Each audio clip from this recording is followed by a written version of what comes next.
I didn't get the thumbs up until That's why it's split off. Yeah, so it's split off because it was done separately because I was there. It is all. Usually how it works. Yeah, it is. Okay, everyone, let's go ahead and get started here. This is the March 9th meeting of the Indianola Municipal Utilities Board of Trustees for the electric, water, and communications utilities. Let's do a roll call. Selgrade. Present. White. Present. Smith. Yes. Voights. Yes. Craven. Here. Thank you. Okay, we will now do our public comment period for anyone that wishes to come to the podium to speak. Should come up to the lectern and state your name and address for the record. I don't believe we have anybody. So we will move on to our consent agenda items. We have a number of items on our consent agenda today, letters A through H.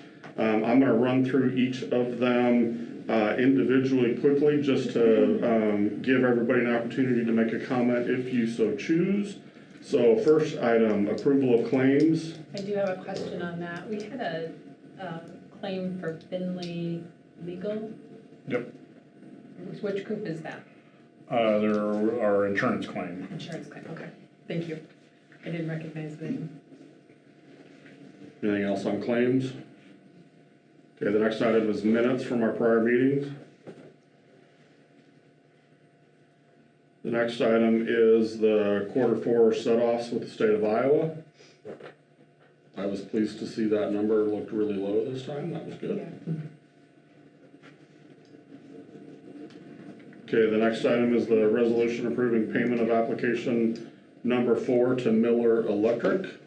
That's to close that out. Yeah, right before we have just the retainage is all I have left after. And that's later in the meeting, right? Correct. Retainages? Yep. Yep.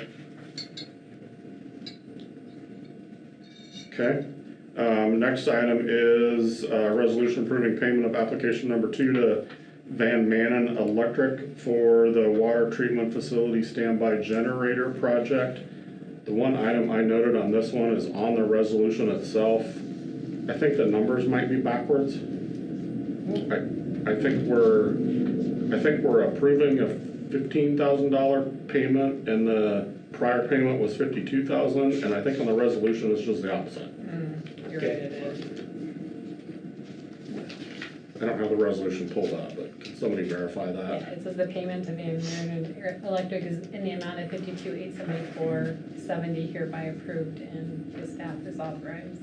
So you're thinking it's the 15. Yeah, I think It's the we're approving second in your a pages there. 15,000 payment, right? Yes, yeah. So I think on the resolution we just need to flip the two numbers. I will print you a fresh copy. We'll line through it, but yes. Okay. Good catch.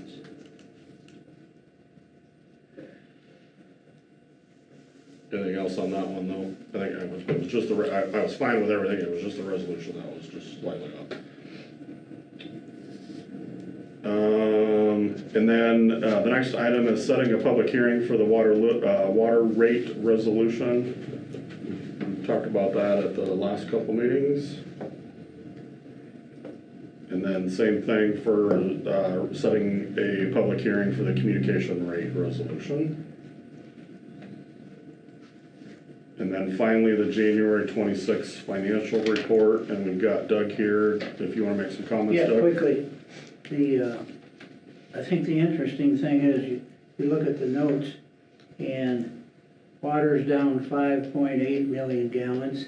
The electric is flat, and the fiber subscriptions are up 5%. It's kind of an interesting little scenario. You think about all of that, and in our community, it's 16,297 citizens, and you have that kind of movement in the areas, but that's just the way it is. And which one is billed in November and December? Is that electric? Where the billings in January are for November and December? Oh, yeah, from November 15th Yeah. to December Yeah, 15th. so Yep. you can see all kinds of moving parts here. And anyway, that's my comments. Thanks, Doug. Michelle, the only thing I wanted to ask is on the the admin and utility services, it looks like the revenue, which I know is just allocations between the other utilities, it looks like the revenue piece is running slightly behind. It's only at 49%. I'll need to look into that. Yeah, Not sure off perfect. the top of my head. Yeah.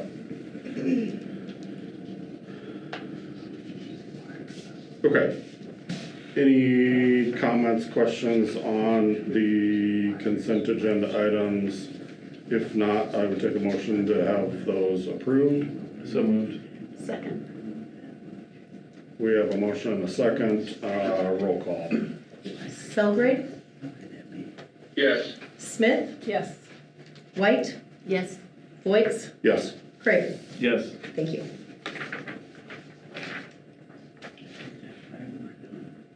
Okay, we are on to electric utility action items. Our first item is a resolution approving certificate of completion of the northeast-southeast alley premise wiring modification project. I need a first and second motion. So moved. Second. And this is really just approving the, The project's substantially completed. and that the it starts the retention 30 tank, It'll right, start the 30-day time clock. on the retention. Correct. Yep, that's what I was, the Yep. word I was missing. Thank you. I'm missing a lot of them. Okay, any comments or questions on that before we do a vote? Go for it. Selgrade. Selgrade, I can't hear you if you're talking. we are Yeah. taking roll for the resolution approving certificate of completion for the northeast-southeast alley premise wiring modification project. Did you hear that, Dom? Say aye. We're doing a roll, Yeah. yeah, we're doing a roll call and she's calling your name on the first electric Yes, action approved. item. Thank Thank you. I heard White, everything up to that. yes. I'm good. Smith, Yes. Voight, Yes. Craven. Yes. Thank you. Okay, now we're on to the next item, which is a resolution approving the Indianola Municipal Utilities Reliability Plan. I'll take a first and second motion on that. So moved. Second. And this is a annual vote of submission to the Iowa Utilities Commission. Consistent with last year, the representations we're making, the availability and the timeframes, as well as showing them our plan for maintenance of the system. There are no substantive changes from last year, and we hope to have another good, reliable year.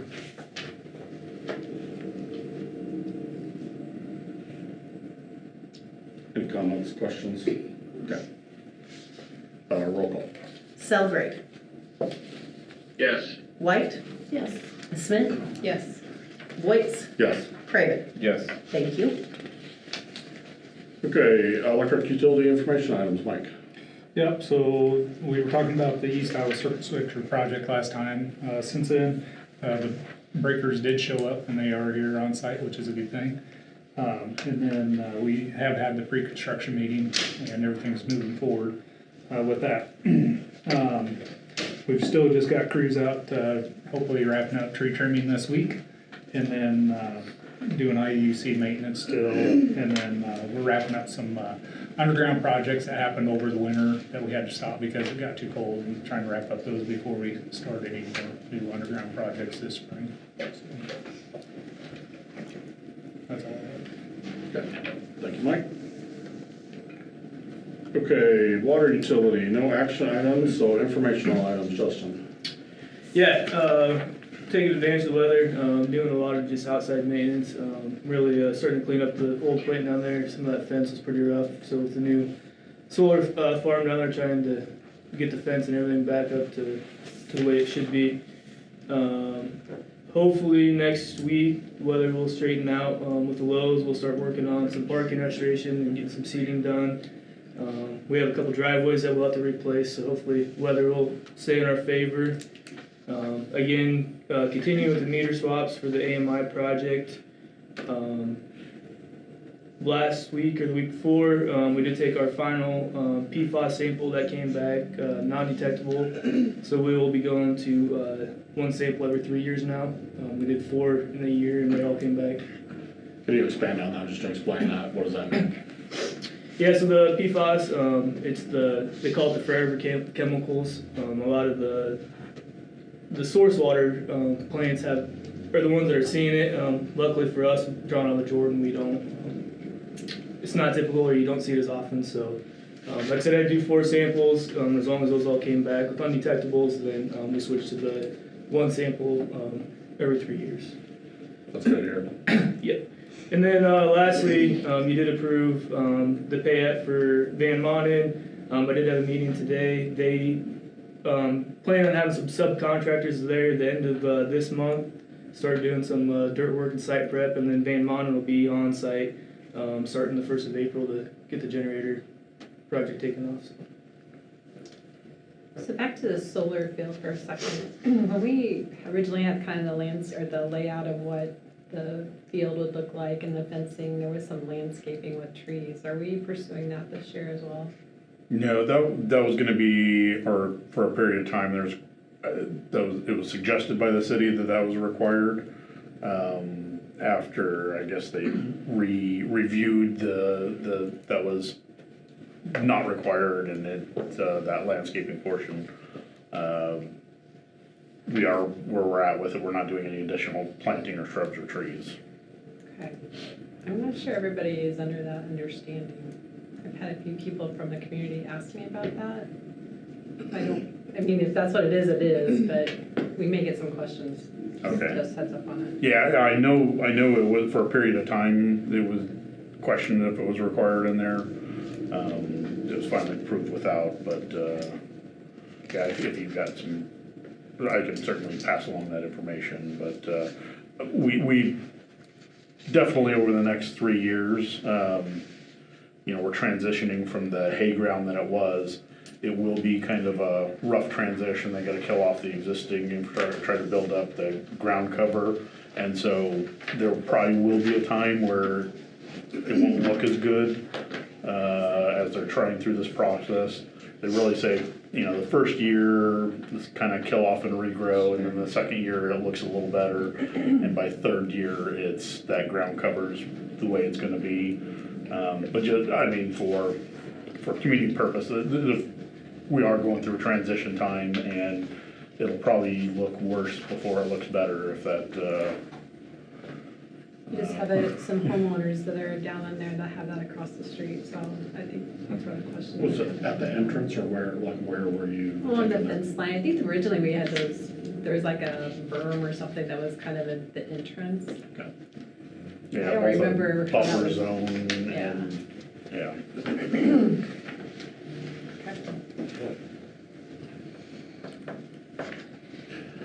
Okay, thank you, Justin.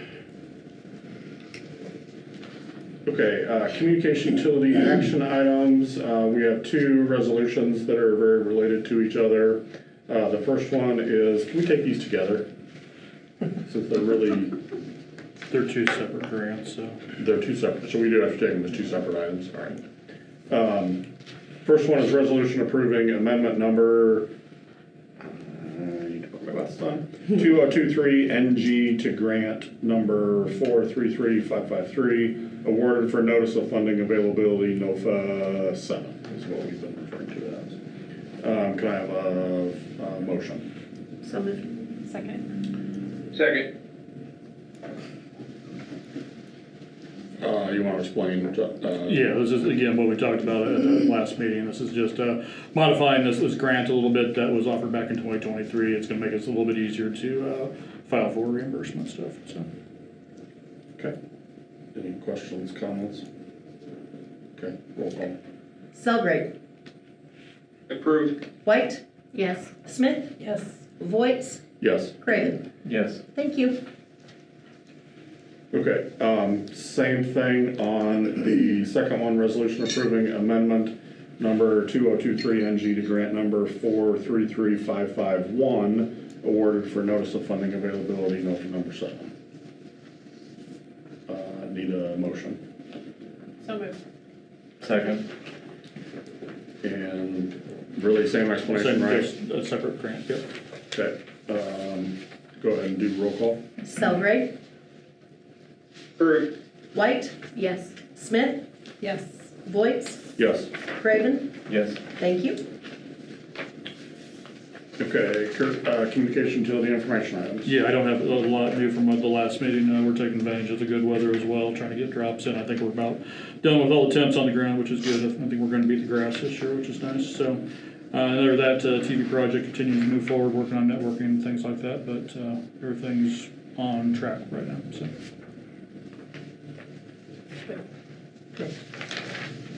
Thank you, Kurt. We are on to combined electric, water, and communication action items. First one was gonna have Jake here. Jake, Should we yeah, defer that till a little bit later in the meeting here? yeah, put that, yeah, later in the section. I'm sure he'll be here in a few minutes. Yeah, perfect.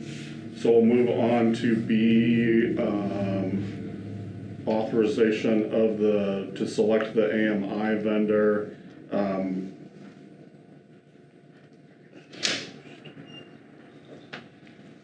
I think before we do the motion, let's hear from Mike on just explaining that. Sure. If you wouldn't mind, Mike? Yep, you bet. So this is, we've been, like I say, we've been discussing the AMI for quite some time. As staff, you know, we all met prior to the first of the year. We met with several vendors, reviewing what they had to offer for IMU and with their products. Out of that, we all agreed upon the RFP, what we were looking for the utility, not only for what we need today, but also what we would need in the future, would like to see in the future. Once we got that all put together, we put the RFP out. We did receive 3 responses. Tantalus, Vision, and Metering Technologies were the 3 that we received. After reviewing those, we are recommending Tantalus, and for these reasons, we're recommending Tantalus. They are the only ones that have an agreement with Itron, which is our metering platform that we operate off of. They also bid the type of water meters that Justin needs for the water department. They also supply a local group of water meter installers. As Justin moves through this, there'll be quite a few water meters that got to get into the homes, and the cost overall, we just won't see as much. The cost will be lower. If somebody calls and says, "Hey, I can't make that appointment," other vendors were charging a fee for that. This one is not charging a fee So for when you that. say local, how close is local? So local, and I've got that down, 96 miles away, Kirby Center is where they would be coming from, so. I thought they had a Grimes in their center. The plumbing group was out of Grimes. I think they're out of, right, they're out of Kirby Center, I think, yeah. It's That'd be more close. that'd be more 96 miles. Yeah, yeah, so it's not very, 90, Gurney will get you 96. The other thing we were looking for, and they offer, it's a self-healing network. We have what's called collectors out there that the reads will come back to. They'll accept 250 reads. They'll design it to only do 150. That way, if one fails, you've got capacity for those to transfer over to those. The dashboard that we have on this is extremely user-friendly. It's, you know, customer service has looked at that and they feel the same way. It's something that we're going to use every day, not only there, but our staff out in the field will look at that every day as well, to be able to see the health of the system and be able to, you know, if somebody's got an issue out there, we may see it before the homeowner even knows that there's an issue with it. Is it also for the water monitor the sewer? Does that meter take care of that as well? I don't know how that works, so I might be asking a really dumb question. It won't do anything for the sewer. It'll just be strictly water read, water usage. Okay, Yep. okay, thank you. How often does the data come back? So we can set that up however much we want, but like water comes back every 15 minutes and we can pull data back. That'll be the nice thing with the system. And other systems have this availability too. They can collect that data and we can be able to, somebody calls in and says, hey, why is my bill so high? We go back and say, well, at, from 2 to 3 a.m., you used X amount. Here, every day we're seeing a pattern or whatever, so we can help them try to pinpoint where that is. Some other things. With that being said, are we able to set any like alarms or anything like that so that if we have people that call in with excessive water usage, say they're running the toilet, that if we see patterns like that? Yeah, that's my understanding. We could set this up. There'll be parameters in there, and we'll have reports that we can and there'll be alarms that'll notify us.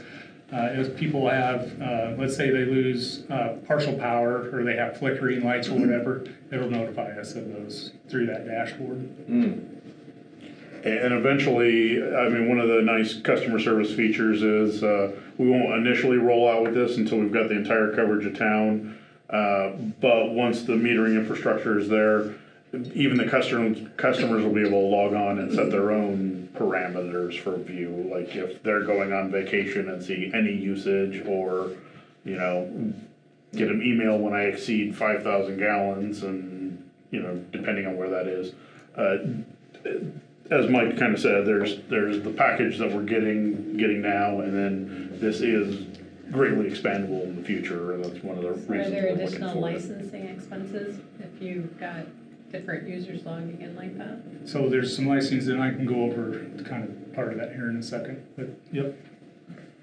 So Go ahead. if there is a Sorry. power outage, then at the meter, you'll be able to tell. Yep, so rather that's part quickly. of the deal. We can use this as kind of an outage management system that we can be able to see. It'll populate a map and let us know who has power and who doesn't have power. That's really nice. Yeah, so it'll definitely, we've got our GIS maps, and most of our crew knows, how the feeders run through there. In a quick glance at that map, we can see which areas are off, and we can make educated, quicker decisions of where we need to go focus. So one thing by also with going with them, by doing a 3-year agreement with them, we got about a little over $134,000 savings. They're discounting it due to doing this within a 3-year deployment. Some other things that we can do with this as well in the future. This is where I was talking about to be able to not only today, but looking forward down the road. Load management is an option with this. We have done load management years ago. It was a separate device. This would be something else that we could incorporate into that should we decide we want to go that way down the road again. Automated rolling outages. So let's say the transmission line, we don't have enough to supply the town for power for whatever reason. We can't. Through that system, we can do rolling blackouts if we have to. Haven't had to do it, but the options out there with this system would automatically do that. I don't expect to need to do it. We're not planning on doing it, but it's definitely an option that's out there. As Chris mentioned, the customer portal, after everything's installed, we would do a full rollout of that. Another thing that we're looking into, because this is coming up for us in the next 12 to 18 months, we'll be looking at what we're going to do with our current SCADA system, if we're, what our options are there, and they offer a SCADA system as well. So they also have some Iowa utilities that are currently using their system, and I've spoke to them. The first one is Cedar Falls. They've been deploying this program for a little while, but due to budget constraints, they hadn't done a total rollout. In the next 2 years, they're going to do a full rollout of the rest of the system. How long have they been on it, Mike? I think it's like 6-7 years they've been doing it. It's been doing it for quite a while. Yep. Mount Pleasant's on there. Algona was a reference, and then we were just told Winterset is coming on board with them as well.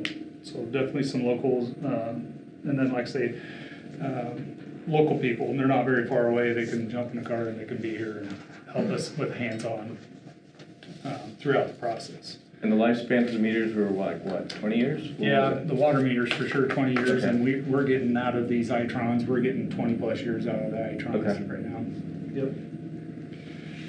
Yep. So cost-wise, what we're kind of looking at, no, I'm not saying, Tantalus met it. Are they the cheapest overall?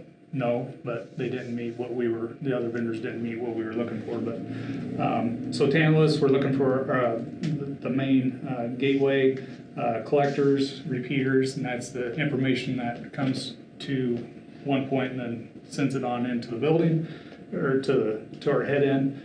That's a little over $38,000. One thing that's, and this kind of gets down to the software, I'll go ahead and talk about it.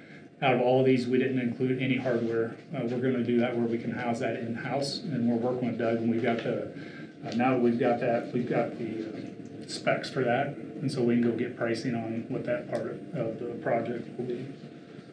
Endpoints, which is 594,000, that's an estimate right now of how many endpoints we have, that's how many meters we have out there, so we can read them through this process, and also the other vendors where we can do remote disconnects with that, and that's what allows us to do those. So we need to shut somebody off for whatever reason, we are able to do that by remote from the office without rolling a vehicle. So, Mike, sorry to interrupt you, but you're going through the alternate bid page. I'm sorry, I should have clarified that. Yeah. Yep, there was a base bid, and there's an alternate bid. The alternate bid is for the 3-year agreement. If we go with the 3-year agreement, which takes us back to that $134,000+ savings if we go with the 3-year bid.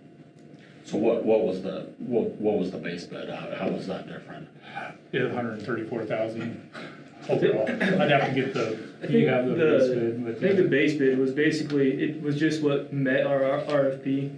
Okay. That was just the head-end software, and I think the 30% electric meters, that was just what we had for the RFP. Okay. Okay, our original bid, we didn't necessarily need to commit to expanding it in year 2 and year 3. Okay. We could've got a limited deployment and got some of the, Okay. still read some of the other meters. That was really only 1 year's worth, is what you're saying? Correct. Yeah, Got yeah, it, okay. but, Yeah, and You some of that wouldn't have changed, but although we got price breaks, like the endpoints, we saved a few dollars per endpoint by going with the multiple year. Yeah. And then the software was the next item on the 3-year, just under 117,000. And then the deployment through the whole process, and then assisting us was just a little over 79, just under 80,000 for that. The next section talks about water meters, which was roughly $34,000 worth of water meters. That can change depending on what meters we have at the time. The good news is they said that they would honor those during the next 3 years. So if we add another development or whatever, we can get in at those rates for the next 3 years. The first year's worth of maintenance and customer support is included but we've got just under $40,000 in maintenance, ongoing maintenance and tech support that we would have as part of the process. Is that an annual fee? That's an annual fee that we'd have going forward. Are you having to pay anything like that now for your current meters versus? We do pay through Itron. We pay a current maintenance fee annually that we already pay through it's about Itron. $10,000 now, I think, for the Itron stuff. So this is quite a bit more, but that's. It's more, but we got a lot, what we get out of it's a more. lot more robust. Yeah. That's what we're getting out of it. Yeah. So for those reasons, that's kind of where we're at with it. We don't have official hard numbers contract. We just want the board to approve which vendor to go with, and then we would then move forward, because ultimately, we don't want to say we want XXX number of this. We want to say this is our bid price, and we work within those parameters, so we only purchase what we need to purchase as we move forward. So I know this probably isn't the complete pricing, but I know both of you guys put numbers in your, the Forecast. capital project forecasting. How do these numbers line up with what you put into your forecast? Yeah, and I'll apologize because I haven't had the chance being out of the office to get back with her to verify my numbers with where they were at, but I'll be fine on the electric side. I know Chris has kind of looked into it maybe more than me. They're very close. I mean, this is probably between both organizations over the 3-year that we had in, we're probably $80,000 under budget. I mean, that's certainly something we can make up next year. Yeah. Okay. So otherwise, for the price, very close. Yeah, we're within the ballpark is really what I was, Yeah, I know it's absolutely. over 3 years, it's there's gonna be some fluctuation in that, I'm expecting, so, okay. Okay, So I guess in closing, our recommendation would be to go with tankless. okay. Any other questions or comments from board members? And I saw it said it ties directly into our billing system. Correct. They've had, Tantalus has currently had experience with other utilities with tankless. So there's no other additional work that needs to be done on that side. What, remind me, what's our billing system called? Elation. Innovative Systems Elation. So, like, is Cedar Falls or those other Iowa utilities that you mentioned, are they on Elation? No, I don't believe Cedar Falls. Who was the other one he mentioned the other day? Benton. Benton is on Elation. So I know they've had that, and then there was one more coming on, and I can't remember what utility that was, but they use Elation as well. So I know we'd be at least the third one. Hiawatha, I think, yeah.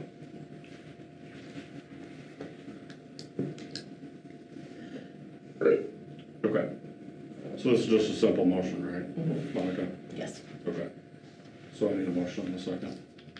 So moved. Second. And all those in favor say aye. Aye. Any opposed? Aye. Sorry, Dom, I didn't wait for Thank you. Any opposed? I think we're good. Motion passes. Good job, Mike.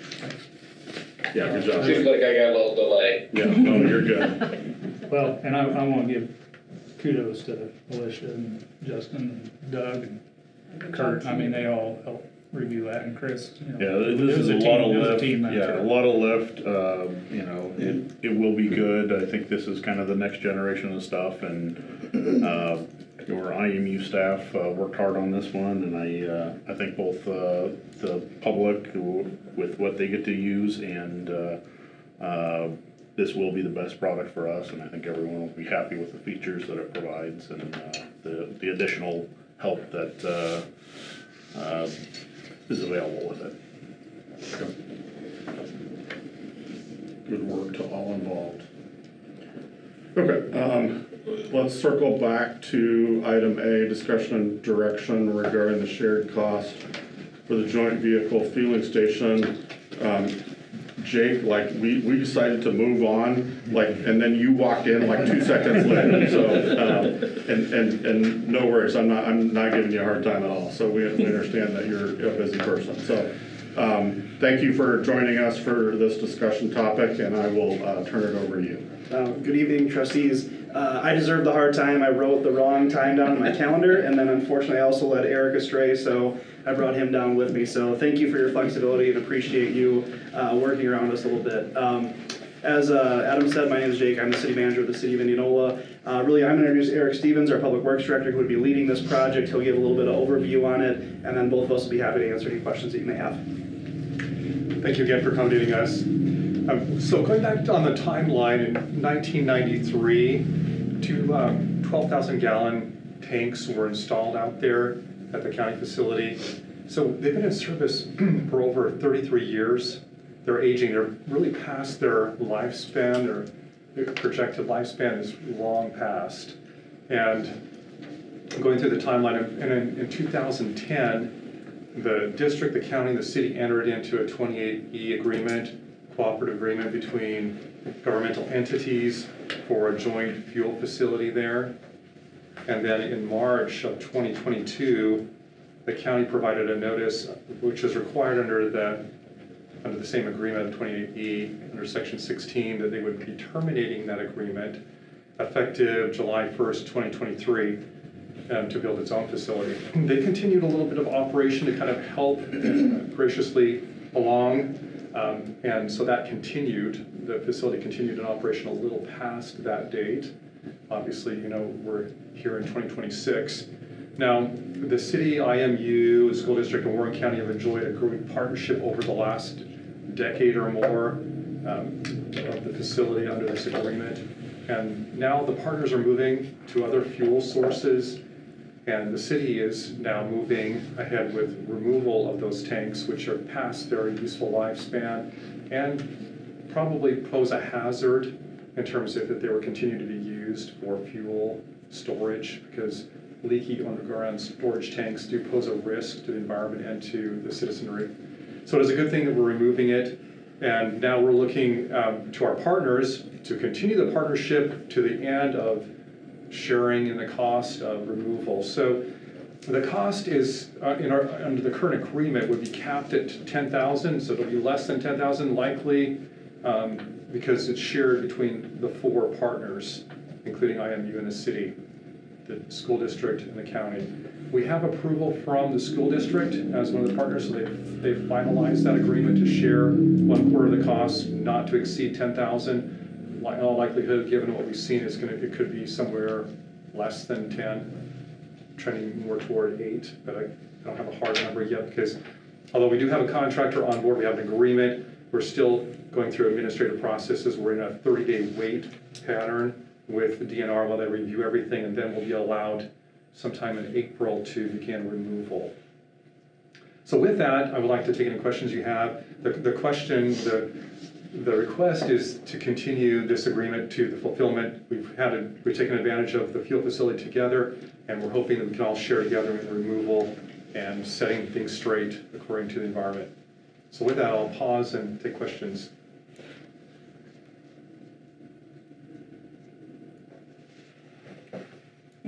What's the basis for sharing the cost in quarters between the 4 parties?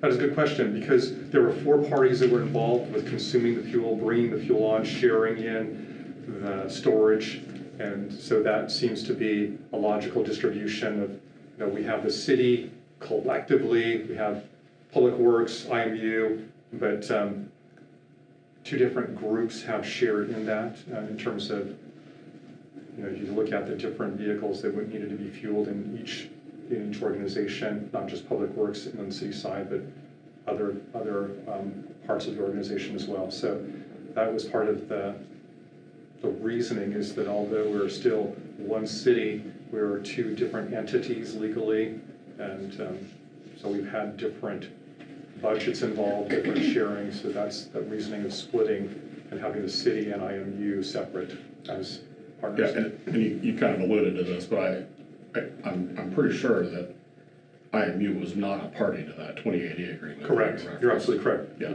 The IMU was not specifically mentioned as a party, it was the city of Indianola. Yeah, and I ask about the approach to sharing, because you're asking IMU to pay 25% of the cost of the removal of the tanks, when we are by far the lowest user of the share. I mean, we did participate in the usage of the program to purchase fuel from the program, but we are by far the lowest usage participant in that. Yeah, I don't really have those numbers actually to substantiate or to question what you just said in terms of who. And I'll share the numbers. Our usage is about 6.5%.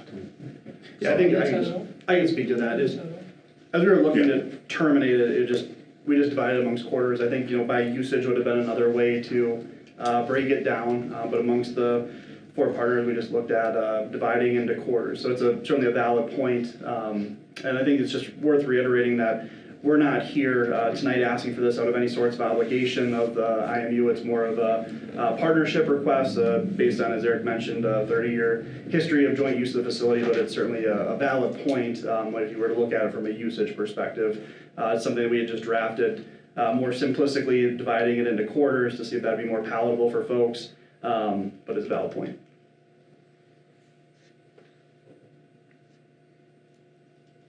Yeah, that's from my perspective. I have a hard time paying 25% when our usage was 6.5%. That's fair. You mentioned the school is committed. Is the county also committed? We're meeting with them tomorrow.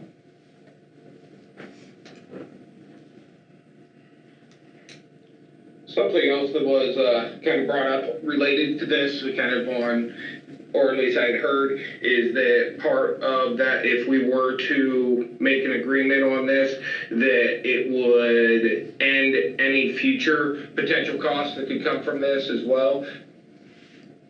When I saw the contract that was put together, I didn't see that in there. So if there's any mitigation that needs to be, soil mitigation in the future or anything like that, we are not party to the use of that land in the future. We weren't part of the agreement to swap that land from the county. Would we get more clarity on that? We certainly could entertain that. I think that right now the agreement just says that that the reimbursement would be not greater than $10,000 unless it was amended. That only says for the tank removal, from my understanding. Yeah, I kind of share Don's concern. I'm concerned once you get in there, once you pull out the tanks, once you get into and test the soil, if there's been leakage and there's additional soil amendments that need to occur, I'm really concerned about what's found and what additional liability will come out of this. Yeah, again, we're just looking at reviewing the language of the agreement. I don't want to speak on behalf of the council because I can't necessarily do that, but this wasn't drafted with the intention of there being a future liability. We realize that the city of Indianola is now the owner of this land, so we would be responsible for any future mitigation as the property owner. We're just trying to see if it's anywhere specifically spelled out in here, but it would be our intention to come back, as best I understand it, and I can speak on behalf of myself, to come back after IMU in the future if there is remediation there. The city, I would view us as accepting that responsibility once we complete the land swap with Warren County. I think I agree with Adam and Dom. It would be beneficial to have the language in the contract. And then that way, if you're not here or Eric's not here, we don't have to rely on somebody's memory to say, well, we promised.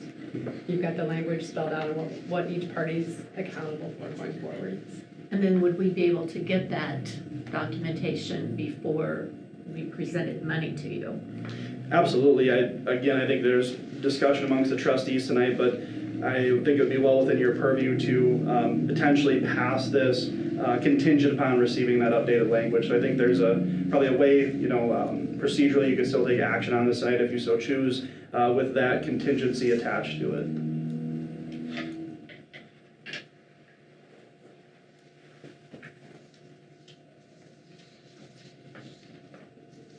So I guess I'd be open to amending the discussion to a per usage rather than a straight 25%, because really and for us, that is the most unfortunate deal for IMU, the 25%.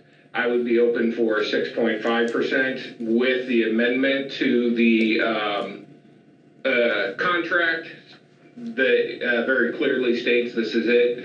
No additional funds or anything like that would come from this.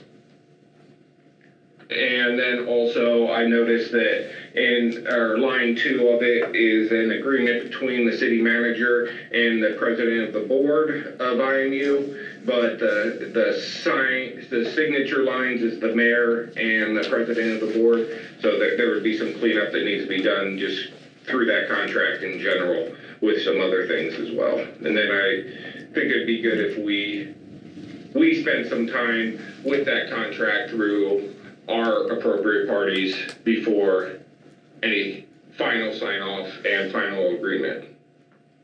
I would be on board with that as well. Definitely.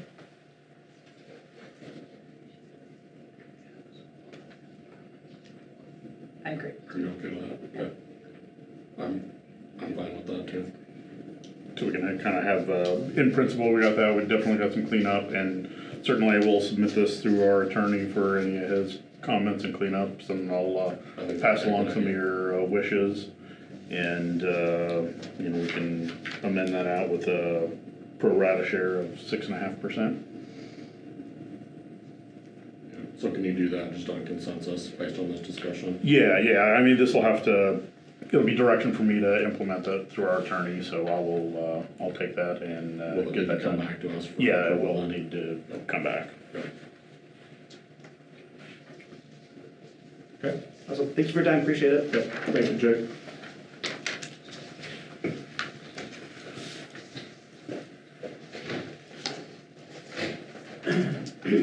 Okay, got B done, I think we can go on to C. Public hearing on the authorization of a loan agreement and issuance of notes to evidence the obligation of the city here under. I need a first and second motion to enter into a public hearing. So moved. Second. And then roll call. Selgrave, Yes. White, Yes. Smith, Yes. Voight, Yes. Craven. Yes. Thank you. So for the public comment on related to the public hearing, anyone wishing to speak regarding this project should come to the lectern and state your name and address for the record. I don't believe we have anybody. I would also like to note for our legal documents, we did not receive any written or emailed notifications or public comment that I received. Thank you, You're Monica. welcome. And so I think we can go ahead and exit the public hearing, and I need a first and second motion to close the public hearing. So moved. Second. And roll call. Selgrave, Yes. Smith, Yes. White, Yes. Voight, Yes. Craven. Yes. Thank you. Okay, then we can go on. I need a first and second motion to approve the resolution instituting proceedings to take additional action for the authorization of a loan agreement and the issuance of a note of a not to exceed $6.8 million electric revenue refunding capital loan notes. So moved. Second. I have a motion and a second. Let's pause for discussion here. Chris, can you explain? Yeah, so this goes back to our 2017 debt, and that was some of the original debt where we built the line shop as well as the electric portion of the fiber infrastructure. Those debts are now approaching time where we can refund those, or are old enough that we can start the option of refinancing those.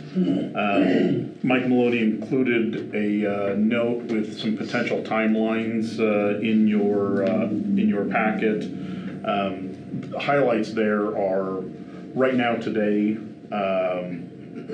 There's probably not a business case for doing this refunding. We're having this public hearing and getting some of the proceedings that might take some time in an effort to shorten up any potential refunding should it become worthwhile. We are about 25 basis points away from making this refunding work. Your judgment as to the future of inflation and if we do think that'll go down, certainly I think there's some politicians that would like to see those rates go down. There's also circumstances that would probably point away from that.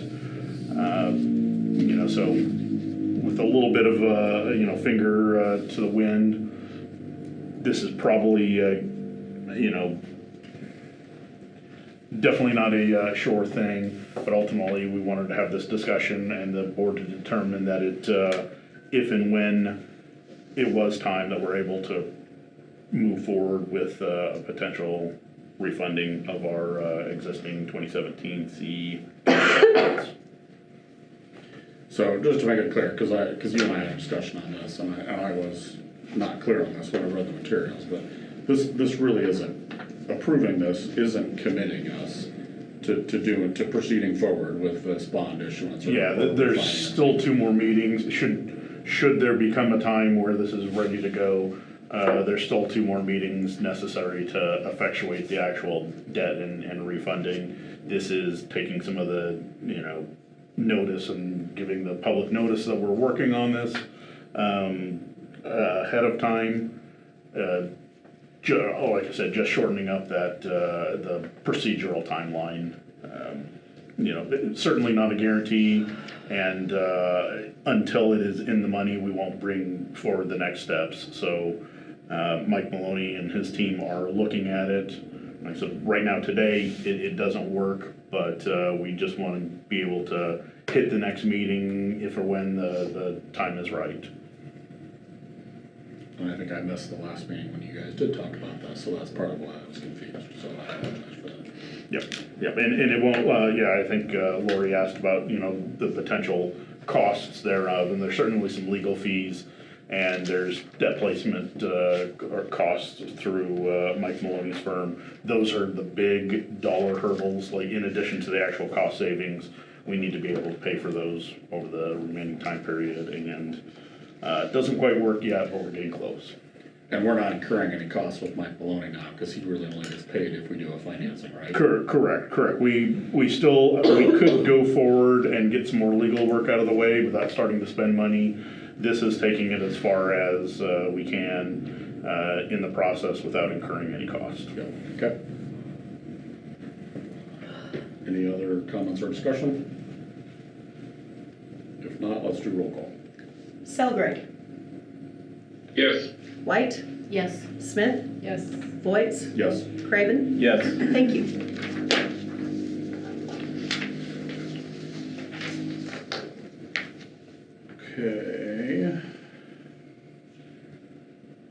Okay, we need a first and second motion to enter into a public hearing regarding the Indianola Municipal Utilities budget for 2027. It's really fiscal 27, right? Correct. So moved. Second. Motion and a second to go into public hearing, roll call. Selgrad, Yes. White, Yes. Smith, Yes. Voights, Yes. Craven. Yes. Thank you. Okay, we are in public hearing. Anyone wishing to speak regarding this project should come to the lectern, state your name and address for the record. Again, I don't believe we have anybody. Have we had any comments, Monica? None that I've received. Okay, I think we can close the public hearing, and I need a first and second motion to exit. So moved. Second. Roll call. Selgrad, Yes. White, Yes. Smith, Yes. Voights, Yes. Craven. Yes. Thank you. Okay, we are out of public hearing, and now we need a first and second motion to approve the resolution approving the IMU budget for fiscal 27. I need a first and second motion. So Second. Okay, discussion. Yes, so just as a quick introduction and a reminder, I think what matters most to the public is probably the rate implications for all of this. Excited to announce that, because of those cost savings out of our solar facility, we are not, even though we incurred a 3% wholesale increase in power, we're not passing any of that along. We're able to absorb that. That 3% increase, so very excited to announce that.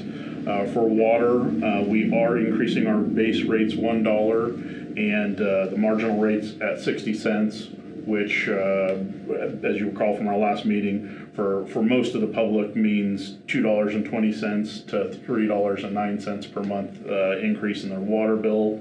And that really is going a lot to capital, both to this new AMI project that'll help us catch some of those problems sooner. A lot of efficiency improvements I'm expecting to see out of that. We are also modifying water meter charges for the 1.5-inch and up customers on their pro rata share of the cost of a meter, assumed over 20 years. For a lot of businesses, that reduction from a commercial rate, we used to have a commercial and residential rate. We don't have a commercial rate anymore. We have a water rate. For some folks, like the downtown businesses that are mostly fed, with a single residential style meter, 5/8 or 3/4, it probably means their bill relative to, the upcharge before is going down. So exciting for them. lots of large users. Certainly, I think Justin and I looked through Simpson, and 8 out of their 10 meters are going to save pretty substantial money doing it this way. And I think everyone else is somewhere in between, and in a lot of cases, they can expect basically a break even from the additional upcharge cost to the additional meter cost, but their usage does vary with that. So all in all, I think very reasonable and cost effective. Will help us plan, with the water is water type of philosophy. It will help us plan a little better, look at usage holistically.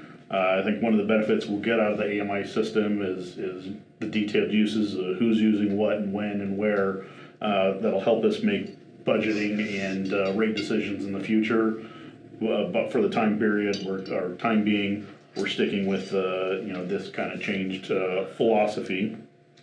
And lastly, on the communications, again, a little bit of brag to Kurt and his crew. Started in 2017, haven't had a rate increase and haven't forced anybody to change rates. Where people have wanted to upgrade equipment and get a better infrastructure, some costs have followed, but we haven't forced anything on anybody, with the exception of video, and video customers should just be conscious of the business environment.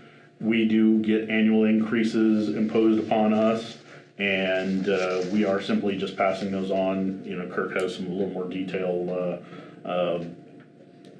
about the increases, but I think $5 and $10 for the video package is given the business environment. Kurt deserves some congratulations. Nothing else financially has changed. Our capital budget was consistent with what we had presented in December, and again, operationally, we didn't have any changes or modifications from our last meeting. So I'll hand it over to Michelle to kind of remind everyone where we're at. But we didn't have any further significant changes. Now, we again didn't change anything out of the turbine. This kind of, in that sense, is a worst case scenario budget. We're hoping to see some exciting news. I won't get too far ahead of us. That'll even improve our fiscal performance. But again, we're not passing any of those one-time or temporary costs on to customers. We're absorbing those, and hopefully we'll have a solution very soon. Michelle, you got some parting words on this? I'm not sure after that, but I do. I think you really all said everything I was going to say. So yeah, just as Chris said, just talked about what we're doing on rates. You talked about what electric purchase going up 3%.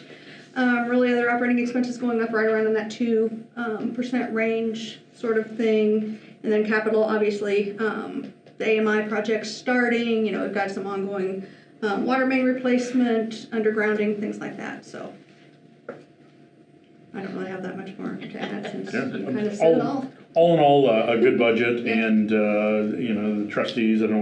You all should be proud of the effort everyone put in here, because it never ceased to amaze me when they're on top of everything. Everyone always spends it like it's their own money. If they don't have to do it, it's not done. If they really should do it, it absolutely is done. And your department heads are they've got a mastery of what needs to accomplish, and I'm pleased to announce that this budget does that.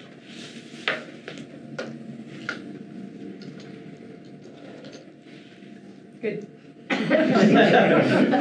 That's great.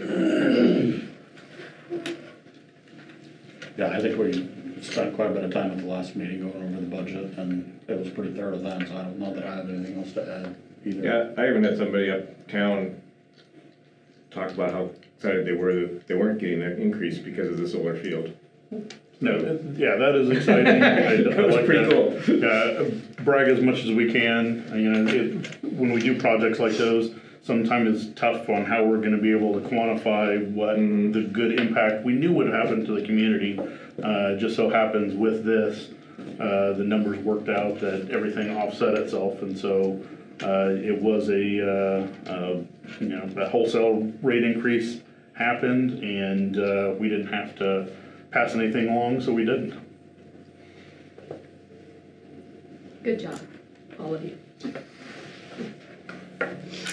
Okay. Once there's discussion, let's go on and do roll call. Selgrave. Yes. White. Yes. Smith. Yes. Voight. Yes. Craven. Yes. Thank you, everyone. Okay, Chris, other combined electric, water, communications, information items. All right, just for the next couple of weeks, I think we got a lot of AMI related work. That'll be the first and foremost to get that project going and aligned. I also have 2 of our transmission development meetings going on over the next couple of weeks. Don't have anything I can share publicly yet, but things are progressing. We don't have the ultimate good news, but all the progress thus far is promising. And the last item I had, you may have seen, I think the city scheduled their meeting, or our joint meeting for the 17th. I know that was the only date that didn't work for Lori, but between the council and trustees, that was the most attended date, and we selected that for our joint meeting. And like, what time is it then? I think that's 6 p.m. or What? 6 o'clock. There's an email I got sent out. So Lori, if you have any thoughts, we can certainly pass those along, but I did announce that it was the one and only date that didn't work for one of my trustees, but that was, unfortunately, you were on the short side of that one. Like that disappointment. Well, this is the one meeting I actually enjoy, because I feel like we actually learned something out of that. It feels like that's just a big kind of a secret contract at times, so we can ask questions about it. And it's good to meet with the council too. Agree. Okay, any other business? Okay. If not, I need a first and second motion to enter into closed session. The information I thought I was gonna get late last week got moved to, I'm not having a meeting till next Tuesday, so. So we don't need to do that one, Closed so session? we'll make it quick tonight, sorry. All right. Oh, sorry. Skip ahead. I know we're all bummed. Okay, so then I would take a motion to adjourn. So moved. Second. All those in favor? I. All right. We are adjourned.